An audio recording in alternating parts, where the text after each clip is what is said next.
Thank you for listening to the Solanos Stories, a companion to the Smithsonian's traveling exhibit, Crossroads, Change in Rural America, presented in downtown Trinidad, Colorado. Solanos Story salutes the farmers, ranchers, cowboys, and cattlemen who helped shape the Southwest, and their trusty hats.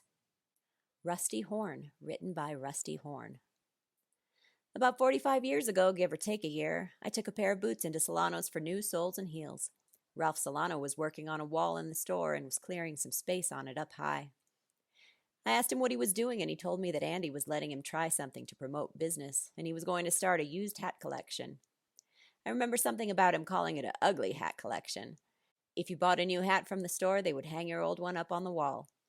He was trying to get the one I was wearing to be the first on the wall, but I told him I didn't need a new hat.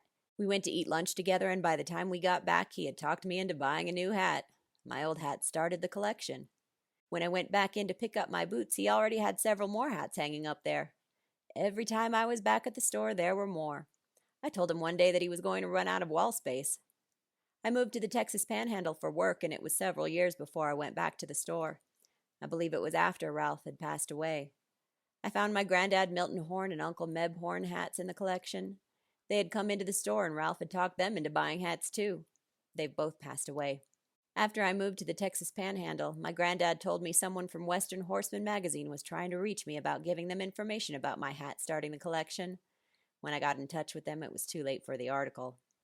My wife Judy and I visited the store several years ago, and the hats were still there, hanging in a different area. It took me a few minutes to find my hat and my granddad and uncle's hats in the collection. Rusty Horn.